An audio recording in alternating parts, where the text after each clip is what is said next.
اب دجال کا فتنہ تو جب آئے گا سو آئے گا. چھوٹے چھوٹے دجال مرزا جیل میں جیسے آئے ہوئے ہیں, اور مجھے اللہ کی قسم افسوس ہوتا ہے ان لوگوں پر جڑے مرزا جیل میں نہیں گلا مان جاندے جے. تے جے مرزا جیل میں تانوں گلا منا گیا, دجال تے منٹاں چ منا لے گا. دجال تے دا بھی پیو ہونا ہے, یہ تے نکا منڈا ہے اودا. اب میت سنتی ہے تبھی تو تلقین ہے, اور اگر سنتی نہیں تو پھر تلقین کس بات کی ہے.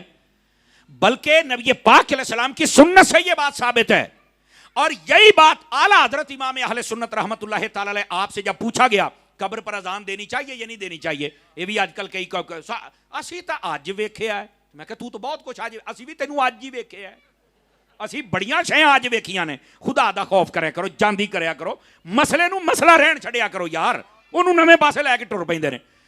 قبر پر اذان دینے کا مسئلہ جب اعلیٰ حضرت سے پوچھا گیا تو اعلیٰ حضرت صاحب رحمت اللہ علیہ نے دلائل کے انبار لگا دیے.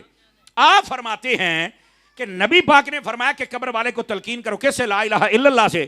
تو فرمایا یہ کلمات تو اذان میں بھی ہیں. سمجھ آ رہی؟ اور لا الہ الا اللہ کیوں کہیں؟ تاکہ قبر والا اپنے ایمان پر ثابت قدم رہے. اعلیٰ حضرت نے فرمایا میں ثابت کرتا ہوں, اذان پڑھنے سے بھی بندہ ثابت قدم رہتا ہے. تو پوچھا وہ کیسے؟ تو آپ نے حدیث پڑھی, اور یہ حدیث مرکات میں ملا علی قاری نے بھی اس کو لکھا ہے. فرمایا کہ جہاں اذان ہوتی ہے وہاں سے شیطان بھاگ جاتا ہے.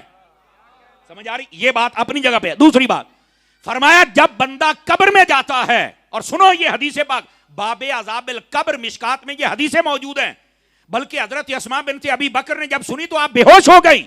نبی پاک نے فرمایا یاد رکھو تمہیں دجال کے فتنے کا سامنا بھی کرنا پڑے گا, اور تمہیں قبر کے فتنے کا سامنا بھی کرنا پڑے گا. اب دجال کا فتنہ تو جب آئے گا سو آئے گا. چھوٹے چھوٹے دجال مرزا جیل میں جیسے آئے ہوئے ہیں, اور مجھے اللہ کی قسم افسوس ہوتا ہے ان لوگوں پر جڑے مرزا جیل میں نہیں گلا مان جاندے جے. تے جے مرزا جیل میں تانوں گلا منا گیا, دجال تے منٹاں چ منا لے گا. دجال تے دا بھی پیو ہونا ہے, یہ تے نکا منڈا ہے اودا. میں آپ کو سے یہ تے نکا منڈا ہے, یہ تو کچھ بھی نہیں, یہ تو جمیا بھی نہیں. اگر اس کی باتیں لوگ مان جاتے ہیں, اور اسکول کالج والے کالجی منڈے انہاں سارے نو میں کہنا بھی جے تسی یہ پیچھے لگ گئے ہو تو دجال نو تو تسی ابو جی کہنا ہے. اے میری گل لکھ لو. اور نبی پاک نے اس سے پناہ مانگی ہے. اور اگلی بات بھی سنی, اور یہ بڑی توجہ طلب بات ہے میرے عزیز میرے بھائی. فرمایا قبر کے فتنے میں بھی تمہیں آزمائش میں ڈالا جائے گا. اب قبر کا فتنہ کیا تھا جب اس کی وضاحت ہوئی نا تو صحابہ اکرام بے ہوش ہو گئے. یہ ان کا خوف خدا تھا جو ان پر غالب آ گیا. اور وہ کیا تھا؟ فرمایا جو قبر کا فتنہ ہوتا ہے نا, ادھر دیکھیں میری طرف. فرمایا شیطان قبر کے کنارے میں آ کے کھڑا ہو جاتا قبر دے اندر, اور پانی کا پیالہ ہاتھ میں ہوتا ہے. فرشتے جب سوال کرتے تو انہوں نے کہندا ہے میرا نام لے دیو تو میں تانوں پانی پلاواں گا, میں تہاڈا خدا ہاں. استغفر اللہ سمت. قبر تک یہ شیطان پیچھے چل کے اندر چل کے ایمان والوں کا ایمان لوٹنے کی کوشش کرتا ہے. جب یہ باتیں صحابہ نے سنی تو بے ہوش ہو گئے. اب یہ بچ کیسے سکتے ہیں؟ صحابہ نے پوچھا بچنا کیسے ہے؟ فرمایا تلقین کیا کرو لا الہ الا اللہ کی. اعلیٰ حضرت فرماتے ہیں اگر لا الہ پڑھنے سے شیطان بھاگ جاتا ہے تو آذان پڑھنے سے بھی شیطان بھاگ جاتا ہے. بلکہ پتہ کہاں تک بھاگتا ہے؟ مسلم شریف میں حدیث ہے جہاں تک آذان کی آواز جاتی ہے شیطان وہاں تک بھاگ جاتا ہے. تو قبر پر اس لیے آذان پڑی جاتی ہے کہ اب یہاں امتحان کا وقت شروع ہونے والا ہے, شیطان نے آنا ہے, اس نے ایمان لوٹنے کی کوشش کرنی ہے, اور ہم یہاں پر آذان پڑھ کے شیطان کو بھگائیں گے تاکہ قبر والے کو تلقین بھی ہو جائے اور سوالوں کے جواب میں آسانی بھی ہو جائے. اب سمجھ آئیے اذان پڑھنے کا مطلب کیا ہوتا ہے؟ اچھا یہ یاد رہے اذان پڑھنا کوئی فرض یا واجب یا سنت نہیں, ایک اچھا عمل ہے جس کا فائدہ ہوتا ہے. اگر کوئی نہ پڑھے تو مسئلہ نہیں, تو یہ کو پڑھے تو تب بھی مسئلہ نہیں ہونا چاہیے. اگر کوئی نہیں پڑھتا تب بھی مسئلہ نہیں, اگر پڑھے پھر بھی مسئلہ نہیں. ہاں پڑھنے سے فائدہ ضرور ہوتا ہے, حدیثیں میں آپ کو سنا چکا. تو عرض یہ کر رہا ہوں آپ کی خدمت میں میرے عزیز کہ جب کوئی فوت ہو جائے تو اس کے لیے یہ سارا انتظام کرنے کا حکم شریعت محمدی میں موجود ہے.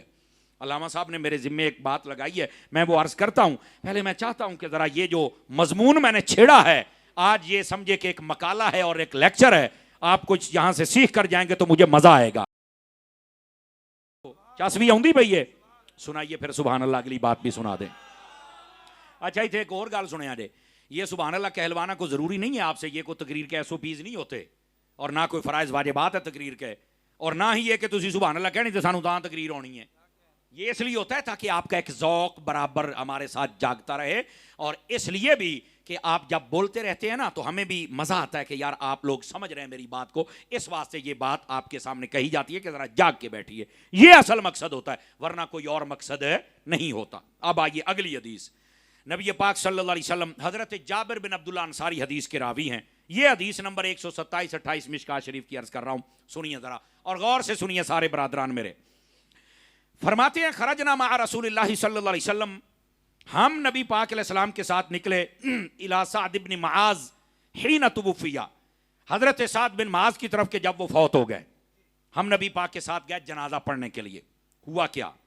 فرمایا فلما صلی علیہ، فرمایا جب ان پر جنازہ پڑھ دیا گیا، اور بعض روایت فلما صلی علیہ رسول اللہ صلی اللہ علیہ وسلم، نبی پاک نے ان پر جنازہ پڑھا۔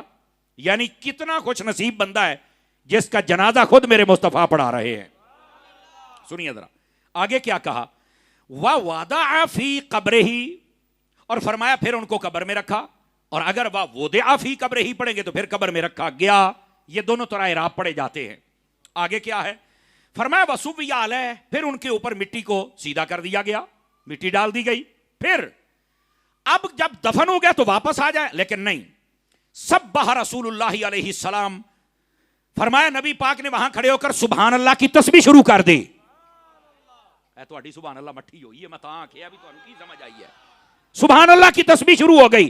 سبح یسبح، تسبیح کا معنی سبحان اللہ کی تسبیح کرنا ہوتا ہے۔ دوسرے صحابی نے پوچھا ہے جابر یہ بتائیے کتنی دیر تک سبحان اللہ کہا؟ کہتے ہیں فسبحنا طویلا، فرمایا واوا چاٹ، طویل اندہ مانا ہے واوا چاٹ اسی پڑھ دے، یہ نہیں کہ ایک آدھ واری سبحان اللہ کی تے ٹر گئے، واوا چاٹ نبی پاک سبحان اللہ سبحان اللہ سبحان اللہ کا ورد کرواتے رہے۔ پھر فرمایا ثم کبرا، پھر نبی پاک نے اللہ اکبر کی تسبیح شروع کروا دی۔ وہ پوچھتا ہے کتنی دیر؟ کہتے ہیں کبرنا مع رسول اللہ صلی اللہ علیہ وسلم، ہم نے بھی شروع کر دی۔ تو کہا کتنی دیر؟ طویلاً، واوا چاٹ، سبحان اللہ بھی اللہ اکبر بھی، کافی دیر تک قبر کے اوپر۔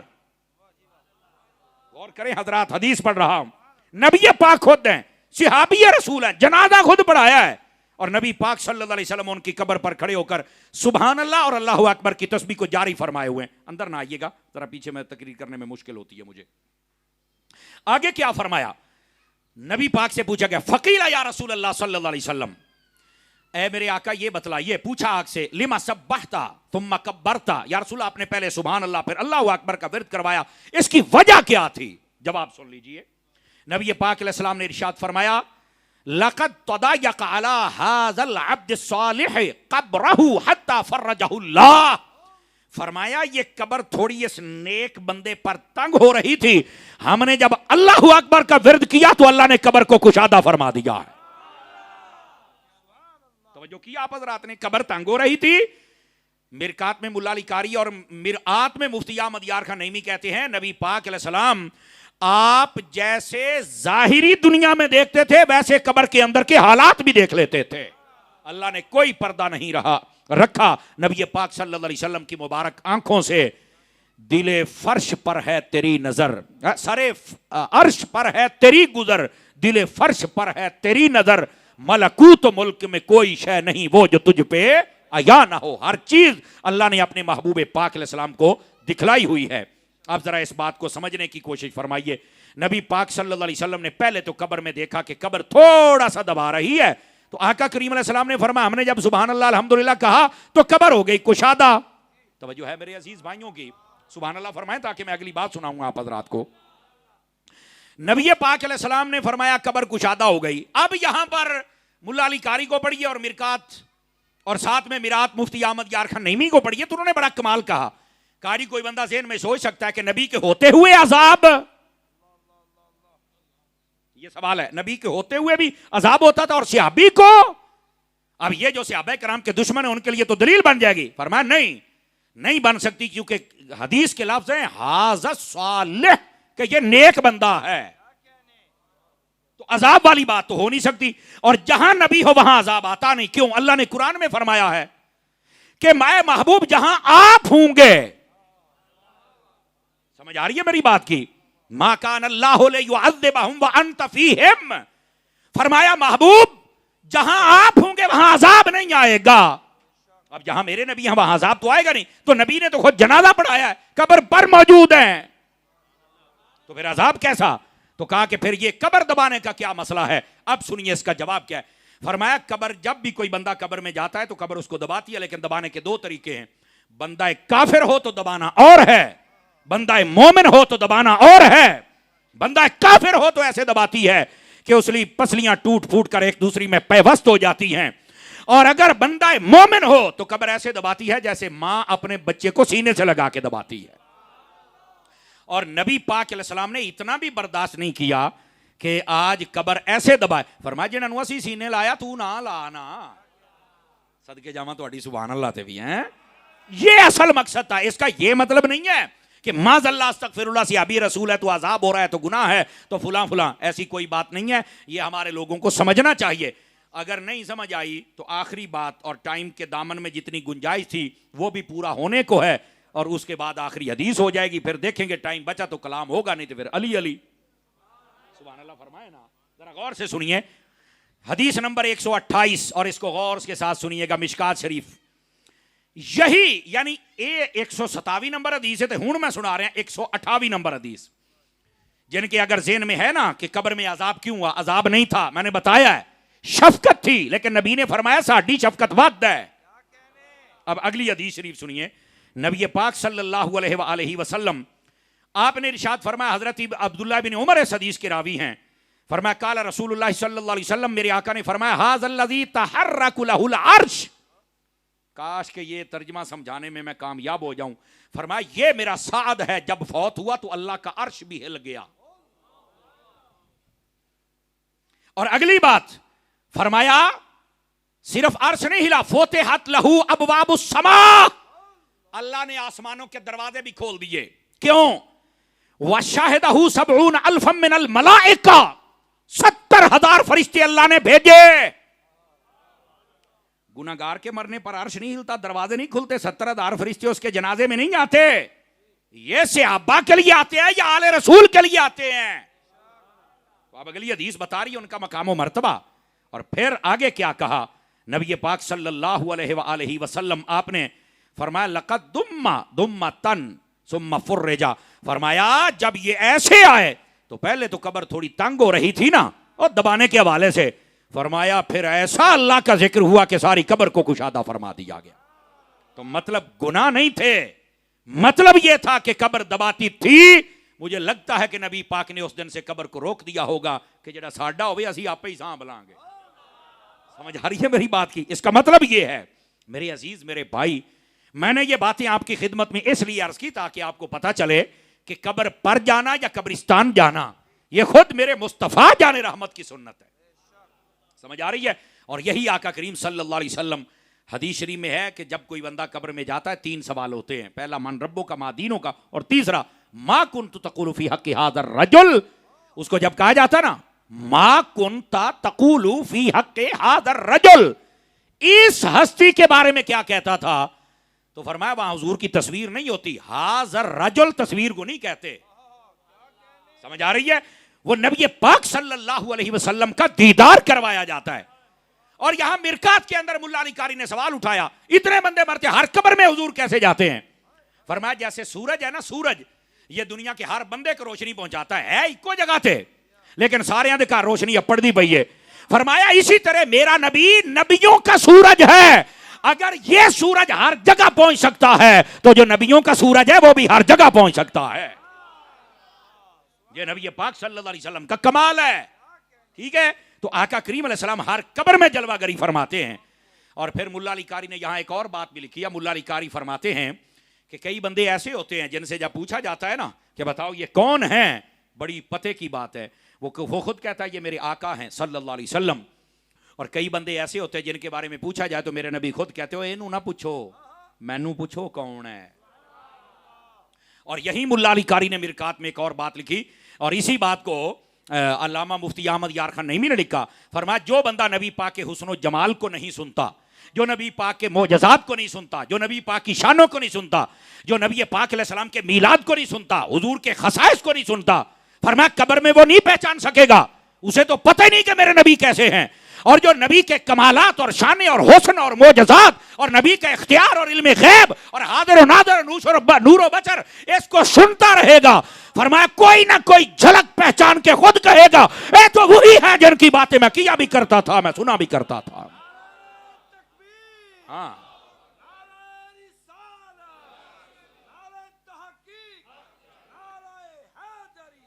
اب بات سمجھ آئیے، اس واسطے نبی پاک کے ناطے سنا کر، حسن سنا کر، علم غیب سنا کر، کمال سنا کر، معجزات سنا کر، آقا کی زلفوں کا ذکر سنا کر، سینے کا ذکر سنا کر، معراج بھی سنا کر، اگر کوئی سنے گا تو وہ پہچانے گا، نہیں سنے گا تو مجھے تو پہچان ہی نہیں، انہیں لا ادری کرنا ہے۔ اور جس کو پہچان ہوگی تو وہ کیا کہتا ہے، مر کے پہنچا ہوں یہاں اس دل ربا کے واسطے، بس وہ یہاں پر آ جائے گا۔ تو ایسی زندگی آپ اپنی بسر فرمائیں۔ اور یہ آج کا جو مختصر ایک عنوان تھا، میں نے تو کوشش کی تھی کہ 10 منٹ پہلے بات ہو جائے، لیکن علامہ صاحب نے کہا پورے 9 بجے تسی ساڈے سپیکر دی جان چھڑ دینی ہے، 9 گئے جے وج۔ دعوت اسلامی آپ کی اپنی تنظیم ہے، اس سے محبت فرمایا کریں، اور یقیناً قربانی کے ایام ابھی چل رہے ہیں، کل کا دن بھی ہے جس میں قربانی ہوگی، لیکن اگلے دن کوئی نہیں جی ہونی، بس اوقات ہوتا ہے چوتھے دن بھی ہوندی ہے۔ میں کہا تیرا واس چلے تو پورا ہفتہ کرے میرا پتر ہے۔ ہاں یہ میں صحیح بتا رہا ہوں، یہ بدبختی ہے لوگوں کی۔ اور نہیں جی وہ حدیث شریف میں کل ایام تشریق ذبح، جتنے ایام تشریق ہے اس میں ذبح ہو سکتا ہے، تو میں کہا ایام تشریق تو 9 تو شروع ہوندی نے، تو پھر 9 تو 13 تک کریا کرنا، تو 10 تو کیوں شروع کرنا ہے؟ کون سے والی بتاؤ؟